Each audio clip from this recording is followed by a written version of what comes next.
천천한 관세음보살님께서 모든 중생들을 보살펴 주시듯이 저희들 또한 살아있는 모든 모두에 행복이 있고 평화가 있고 안락이 있게 하겠습니다. 나무라 다나다라야야 나무가야 바르기 세바라 사바. 이 시간 늘 함께하고 계신 불자님들께 감사의 말씀과 아울러 날마다 좋은 날 되시기를 먼저 기원을 드리겠습니다. 감사합니다. 오늘은요, 부덕이 낳은 기적, 그래가지고, 김형광 씨가 지은 이야기 삼국야사라는 게 있더라고요. 그러니까 거기서 보니까 소개할 만한 그럴듯한 그 얘기가 나와서 그걸 그대로 인용해서 말씀을 드려볼 거랍니다. 그러니까 여기에 보면은 그 인과응보라든지 자기를 희생한 삶이 또 다른 좋은 일을 불러온다는 그런 얘기들이 여러 가지 우리들이 암시하는 내용이 많아가지고 이걸 소개합니다. 그러니까 이제 삼국시대 얘기들을 이렇게 이제 조사를 해서 발표한 내용이 이야기 삼국야사, 삼국유사가 아니고 삼국야사라고 하는 김형광이 지은 책자의 내용 중에서 제목을 그대로 가져왔습니다. 부덕이 낳은 기적. 부자로 살던 사람들이 고민이 어디 있었으며 그 당시에 삶의 그 모습들이 그대로 나타나는 그런 얘기가 됩니다. 그 얘기의 이제 주인공이 박부자라고 하는 그런 분이 박씨 가문에 이제 남부럽지 않게 부자로 사는 분이 계셨는데, 대개 이제 경제적으로 여유가 많으면은 자손들에 대한 관심이 많게 되고, 그런데 모든 게 다 만족할 수는 없어요. 자식도 많고 집안 형편도 좋고 늘 즐거운 일만 있고 경제적으로 여유도 있고 이게 다 갖춰지기는 상당히 힘든 그런 우리네 삶이 돼요. 근데 마찬가지로 박부자 이분 댁에도 경제적으로는 아주 엄청 부자로 부족함이 없이 남을 도와가면서 이렇게 사는 입장이었었는데, 아들을 뒀어요. 근데 이제 옛날 지금 같으면 이런 얘기가 안 나올 거야 아마. 대를 꼭 이어야 되겠다는 그 열망이 많이 나타나기 시작해요. 근데 아들이 이제 하나밖에 없는 아들인데, 이 17살 때부터 17세로 나와 17살부터 그러니까 피부병이 있으니까 옛날 피부병이 있으면 그냥 나병 그랬잖아요. 지금 뭐 한센병 그러기도 하죠. 근데 하여튼 피부병이 아주 몹시 번져가지고 나련히 생각했는데 낫지가 않는 거예요. 그러다가 이제 옛날에는 결혼을 일찍 시켰지 않습니까? 그 17살이면은 대 20 안쪽에 이제 결혼을 시키는데, 이제 대를 이을 자손을 보기 위해서 무던히 애를 쓰는데, 결혼을 이제 그 피부병이 날이라 생각하고 여기저기 중매쟁이를 놓아서 이제 중매쟁이가 이제 이렇게 신부감을, 며느리감을 이렇게 이제 구하려고 오는데, 주변에서는 소문이 나가지고 그 몹쓸 병이 있다. 피부병이 있다. 그냥 확실한 병이 이제 한센병인지 나병인지 확실한 건 모르지만 하여튼 피부병이 엄청 심해가지고 중매를 선뜻 나서는 사람, 며느리 딸을 주겠다고 나서는 사람이 없는 거예요. 그러다 19살이 되니까 이제 몸이 다는 거예요, 이제. 그런데 마침 요게 이제 17살, 17, 18, 19살, 3년 되기 시작하면서부터 몸뚱이에 퍼져 있던 피부병이 얼굴로 올라오는 거예요, 이제. 그러니까 남이 봐도 금방 표가 나는 거죠, 이제. 그러니까 이제 더 고민이 되니까 고빤이 아는 그 지방에서는 장가를 보낼 수가 없는 거예요, 이제. 그러니까 사람들 시켜서 이제 경제적인 여유를 많겠다. 멀리 떨어져 있는 지방에 이제 중매쟁이를 내세워가지고 여기저기 내세워가지고 신부감을 찾았어요. 그랬더니 이제 뭘 고치 이제 부자로 살고 잘 살고 이제 그것만 알고 또 중매쟁이가 중간에서 또 얘기 번들하게 잘 얘기가 되지 않습니까? 그러다 보니까 이제 한 사람이 나타난 거예요, 이제. 그래서 양쪽에서 이제 뭐 사육단지가 오고 하고, 이제 이렇게 정해졌는데, 아니, 얼른 날 줄 알았는데 얼굴에 점점 심해지니까, 옛날에 결혼이라고 하는 것은 이제 신부 댁에 가가지고 3일 동안 혼례를 치르고 그리고 이제 오는 거 아니에요. 그러니까 신부 댁에 가야 되는데, 결정은 지어놨는데, 이게 문제가 생긴 거예요. 그 이제 아들을 얼굴까지 피부병에 이제 불소리 막 나고 그런 걸 보내면은 그쪽에서 좋아할 리가 없잖아요. 잘못하면 파혼을 당할 그런 입장도 되고 그러니까 걱정이 돼가지고 고민하는 거예요. 이거 어떻게 했으면 좋을까? 거기다가 파혼할 수도 없고, 자손은 손자는 얼른 봐야 되겠고, 병은 얼른 안 낳고, 고민이 얼마나 많았겠어요. 이제 그러던 중에 이제 그 박 부자의 아들, 이름이 다 아는데 이름은 뭐 그렇게 뭐 여기 내세우지 않고 그냥 설명을 드릴게요. 아주 친한 친구가 있는데 아들 친구가 찾아와요. 찾아와가지고 사실은 그동안 많이 도와주시고 저희 집을 보살펴 주셨는데 다시 큰 부탁을 드릴 게 있어서 염치불구하고 찾아왔습니다 하면서 하는 얘기가, 아버지가 이제 관직에 있었는데, 이제 아들 친구 아버지가 관직에 있었는데, 이 노름을 좋아하는 사람들이 이것도 못 노름을 그게 중독된 것처럼 끊질 못하더라고. 그래서 이제 한 번은 이제 박씨 때 박 부자가 이제 갚아줬는데 친한 친구 입장이기도 하고 그러니까 차마 옆에서 못 보겠으니까 노름표서 갚아줬는데, 이번엔 어떤 일이 벌어졌느냐 하면요, 공금을 이제 관직에 있다 보니까 공금을 뒤로 빼돌려 가지고 금방 딸이라고 생각하고 이제 복구시키려고 그랬던 거겠죠. 이러려고 그러면 노름을 처음부터 하지도 않았을 테고 공금을 이용하지도 않았겠죠. 공금을 이용해 가지고 이제 갚을 게 한두 푼도 아니고 갚을 길이 없으니까 잘못하다가는 이게 이제 들통이 나겠죠. 그러면 저희 아버님께서 이제 영창에 가시게 되고 저희 집은 풍지박산이 돼 가지고 어려운 처해 있으니까 이 신세 좀 지자고 부탁을 드리러 왔습니다. 제발 좀 도와주세요. 제가 어떻게 하든지 이 은혜는 꼭 갚겠습니다 하고 이제 아들 친구가 와서 이제 그리고 무릎을 꿇고 앉는 거요. 이제 그럼 이제 공금 횡령이죠. 말하자면 공금을 얼마나 이용을 했냐, 이렇게 3,000냥이라는 거. 3,000냥은 대단히 많잖아요. 그냥 앉아서 그냥 이제 울면서 하소연을 하는 거요.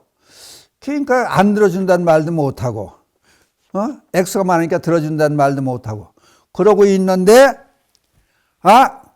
요 박 부자가 언뜻 한 가지 생각이 떠오르는 거요. 그러면 내가 지금까지 도와주고 그랬으니 서로, 집안일처럼 이렇게 친절하게 지나는데 너희 집안이 잘못되는 걸 보고 가만히 있을 수가 없으니 내가 도와주긴 도와주는데, 그때 나도 너에게 한 가지 부탁이 있는데 잘 들어보고 답변을 해줬으면 좋겠다. 근데 지금 답변 당장 안 해도 집에 가서 어른들하고 의논해보고 오늘 내일이라도 답변을 해줬으면 고맙겠다.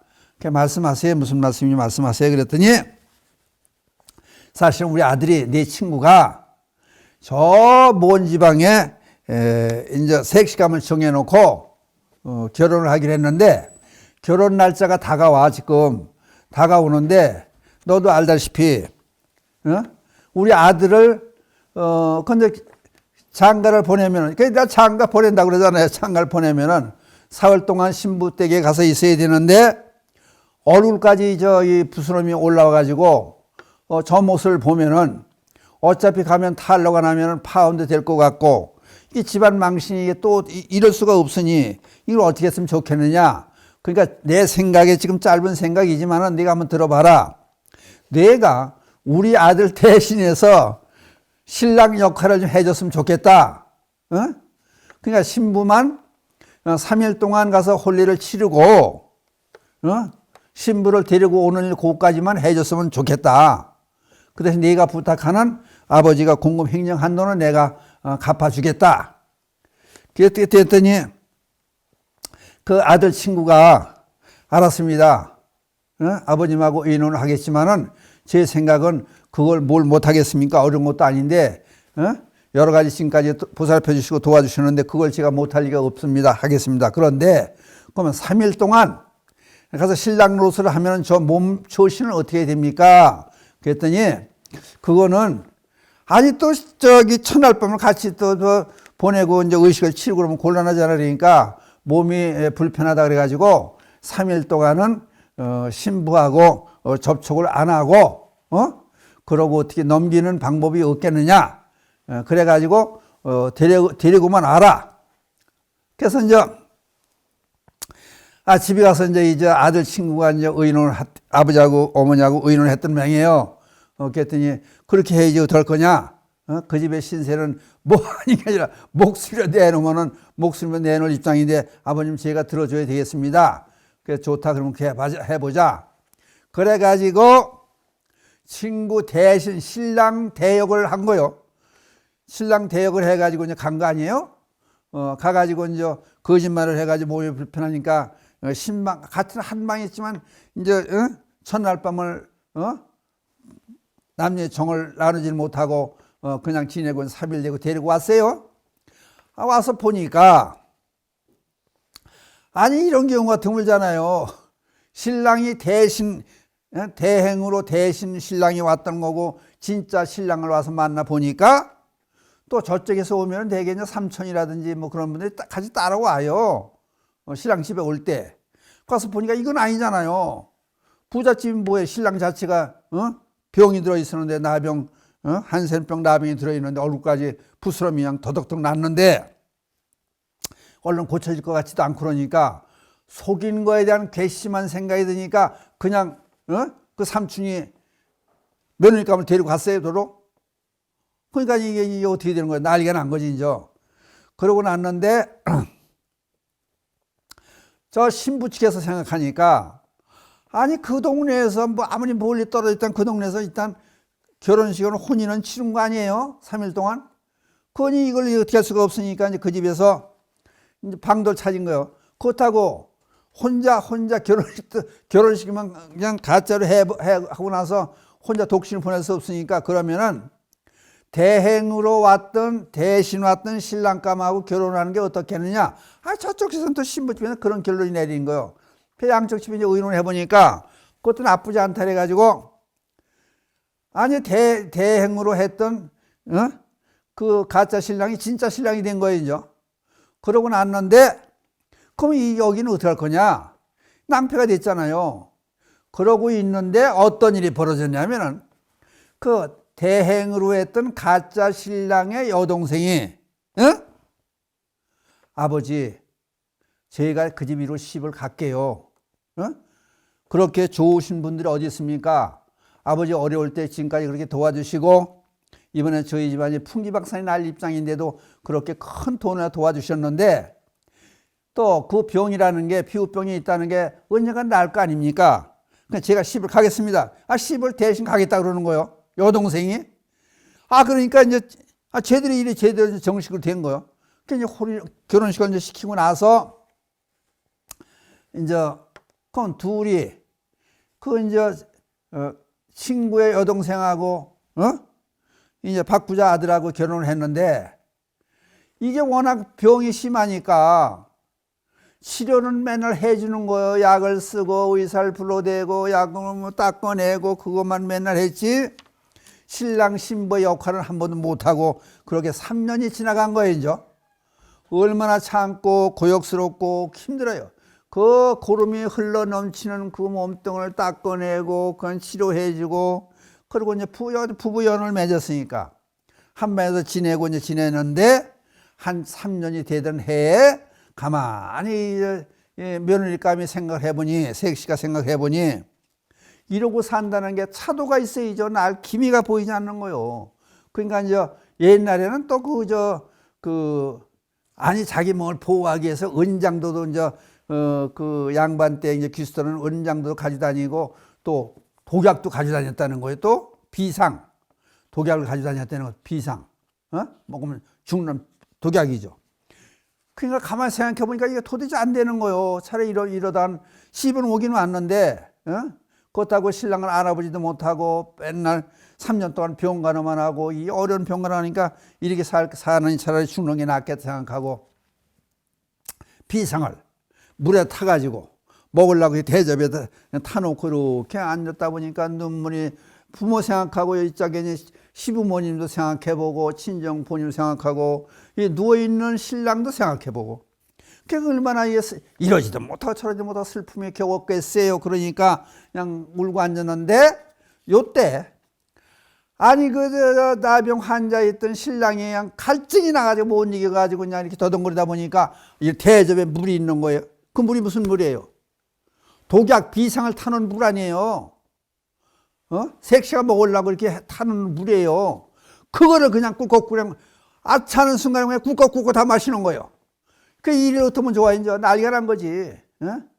그러니까 그냥 이걸 못 먹게 하고 난리가 나는데 이제 이러지도 못하고 저러지도 못하고 그러고 있는데 자꾸 달라고 뭐 갈증에 겨워가지고 물을 달라고 난리치는데 물을 안 주니까 주전자 물을 이제 방에 갖다 놓은 주전자 물을 따라주니까 이거 아니냐고 집어던지고 나니까 우당탕탕 난리가 나니까 시어머니 시아버지가 안방에 있다가 건너면서 이런 일이 벌어지니까 뛰어왔어요.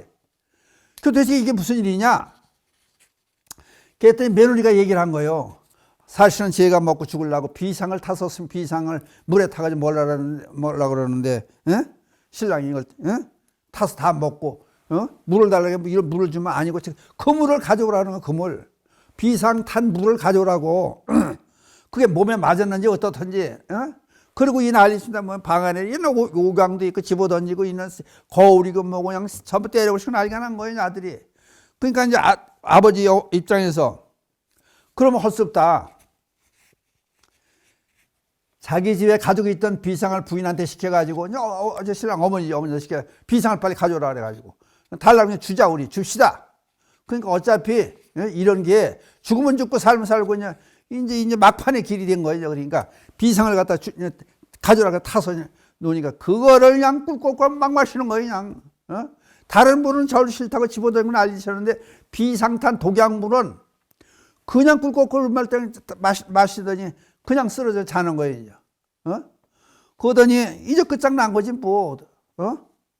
아니 맨양지기를 먹었으니까 비상탄 물을 독약 탄 물을 그러고 그냥 울음바다가 되고 이렇게 뭐냐 그러고 그냥 그 며느리는 죄책감을 느껴가지고 그냥 어떻게 할 줄 모르고 울고 앉았고 그러고 있는데 신랑이 죽었는지 살았는지 죽었다고 보는 거지 이제 어떻게 할 거요.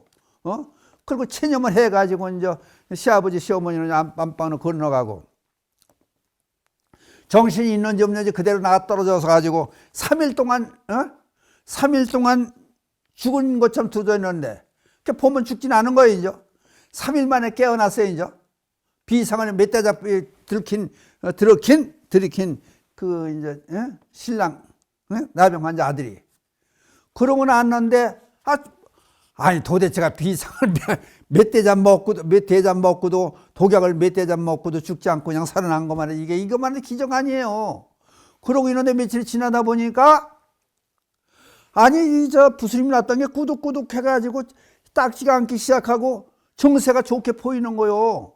그러니까 이제 이거 이제 살았나 보다 그래가지고 그냥 식구들이 정성을 다해가지고 간호를 하다 보니까 아니 그 한센병 그 병이 나병이 낫대는 거 아니에요. 그러니까 이 세상에 이런 경우도 있더라고 이게. 그러니까 이것저것 책을 보다가 김영광 아까도 말씀드린 김영광이 쓴 이야기 삼국 야사라에 있는 책 부덕이라는 기적이라는 얘기를 보니까 실제 있었던 얘기고 또 있을 만한 얘기 아니에요. 옛날에 부자들 간에 그 있었던 일들 같고 옛날 결혼식에 정황 같은 걸 비교해 보면은 있을 만한 얘기가 되는 거예요. 그래서 이걸 이제 소개해 드렸는데 부자들 자손을 이으려고 하는 그 어떻게 보면 욕망이죠. 탐욕심이죠. 탐욕심도 있고 또는 친구 간에 한 동네에서 돕고자 하는 그런 마음도 기특하고 거기다가 또 얘기가 소설처럼 어떻게 이 재미가 있지만 이 얘기 속에서 우리가 그래도 우리에게 주는 이 암시가 많잖아요. 그러니까 딸도 그렇고 죽은 사람은 살리고 그렇게 결국은 행복의 길로 간다는 해피엔딩이지 말하자면. 그러니까 이런 얘기가 있길래 여러분과 같이 이 얘기를 나누면은 좋은 얘기니까 소개를 해 보면서 이렇게도 난관을 헤쳐나가는 방법이 있더라. 이것이 불교에서는 인과응보도 되지만은 나를 희생하는 삶이 독약을 비상을 먹고 독약을 먹고 살아나고 그 정성이 며느리를 온 그 아가씨의 정성이 얼마나 기특한가. 그러니까 절망성에도 사람이 살아날 길이 있도다. 이런 그러니까 희망을 갖고 우리는 언제 살아야 되지 않겠느냐. 그런 말씀을 드리기 위해서 이런 얘기를 선정해서 지금까지 말씀을 드려봤습니다. 감사합니다.